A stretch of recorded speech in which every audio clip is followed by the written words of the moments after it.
Hello everyone, आज आम देसी मटन तरकारी करवा जो आम ये किसी सामग्री नहीं सारी जमी आलू पियाज अदा रसुण सुखिला लंका और किसी गोटा मसला। प्रथम आम आलू को एमती बड़ बड़ पीस कर काटी नबा और ताकू तेल रे लुण पकईकि किसी समय भाजी नबा।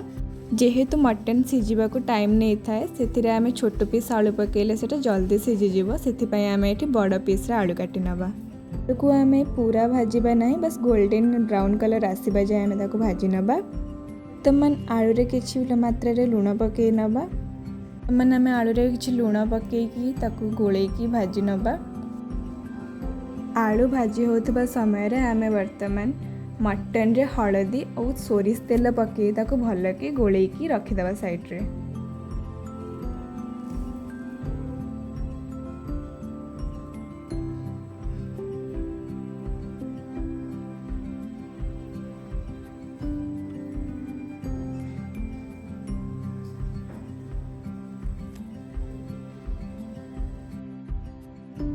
बर्तमान आमर देखिपे आपण भल कि गोल्डन ब्राउन कलर आसी जाइए आलू रे। बर्तमान यहाँ को आम गोटे पात्र रे साइड रे काढ़िकिना रखी नबा। मैंने आम सेम कड़ाई रे तरकारी किछि तेल नहीं जावा सोरिष तेल एवं से आम चीनी पकईदेवा टिके कलर आसवा। बर्तमान एम कटा पियाज पकई नबा। आमर गोटे केजी मटन रे मुझे 4टी मीडियम साइज रो पियाज यूज करछि। आपण माने आपण हिसाब रे पकेइबे। बर्तमान आमर एठी पियाजटा संपूर्ण भाव जरी सारिछि। एथिरे मु 2टा सुखिला लंका पकई देछि।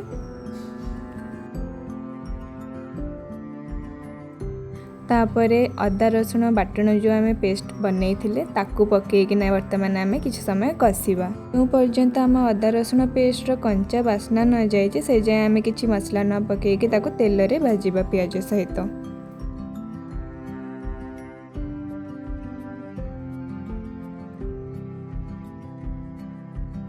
वर्तमान किसी समय पर मुझे नाली लंका गुंड 2 चम्मच पकई देछि। आ प्रथमे ताको गोलई नबा।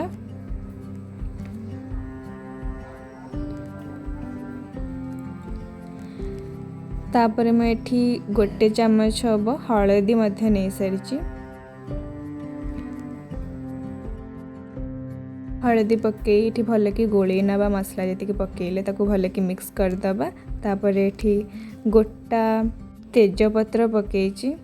जेहेतु मसला लाखी आसला तेणुक मुझे किसी पानी नहीं ताको आउ थे कषुची। आपण मैंने देखिपे ये धीरे धीरे आमर पानी जो देते मरी सारा। बर्तमान से आम किसी मात्रा रे मीट मसला पकई नबा।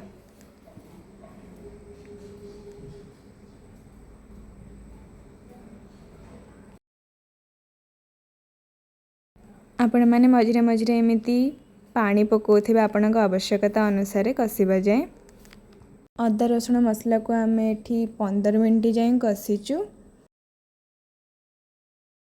15 मिनट पर आमर एठी अदा रसुण मसला कषा हवा कंप्लीट हो सारी। बर्तमान एथिरे आम मटन जो गुलैकी रखी हलदी और तेल ताकू पकईदबा।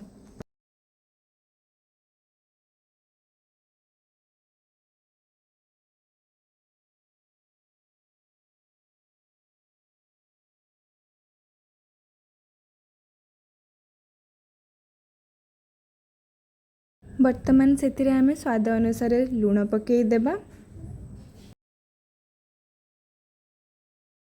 अदा रसुण मसला रे आम मटन को ये 15 ରୁ 20 मिनिट कषिबा।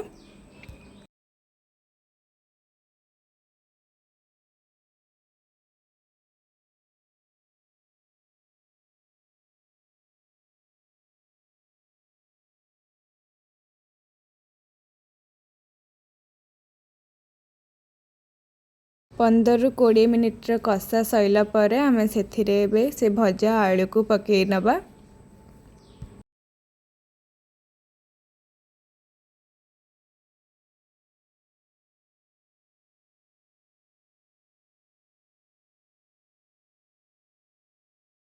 बर्तमान आम आलू सहित मटन को 10 मिनिट कषिबा।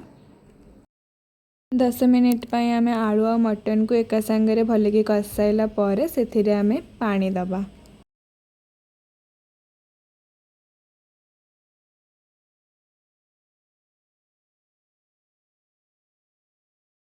ବର୍ତ୍ତମାନ ଆମର ଆଳୁ ଆଉ ମଟନ ଭଲକି କଷି ହେଇସାରିଛି। ଏଥିରେ ଆମେ ଅଧ କଂସା ପରେ ପାଣି ଦେବା। ମଟନ ଆମର ଅଧିକା ଟାଇମ୍ ନେଇଥାଏ ସିଝିବା ପାଇଁ, ସେଥିପାଇଁ ଆମେ ସେଥିରେ ଅଧିକା ପାଣି ଦେଇଥିବା। ମଟନକୁ ଆମେ ବର୍ତ୍ତମାନ ଘୋଡ଼େଇ ଦେଇକି 40ରୁ 45 ମିନିଟ୍ ପାଇଁ ତାକୁ ସିଝିବାକୁ ଛାଡ଼ିଦେବା।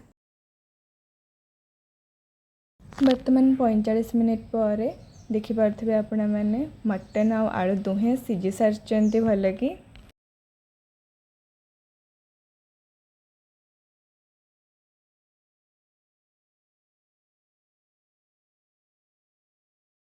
ବର୍ତ୍ତମାନ ଆମେ ଏଥିରେ ଯେଉଁ ଗୋଟା ଗରମ ମସଲା ନେଇଥିଲେ ତାକୁ ଗୁଣ୍ଡ କରିକିନା ପକାଇ ନେବା।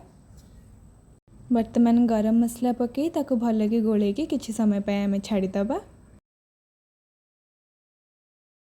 ବର୍ତ୍ତମାନ ଆମର ତରକାରୀ ସମ୍ପୂର୍ଣ୍ଣ ଭାବେ ରେଡ଼ି ହୋଇସାରିଛି। ଯଦି ଆପଣଙ୍କୁ ଭିଡ଼ିଓଟି ଭଲ ଲାଗିଛି ଆପଣ ଲାଇକ୍, ସେୟାର ଏବଂ ସବସ୍କ୍ରାଇବ୍ କରନ୍ତୁ। ଧନ୍ୟବାଦ।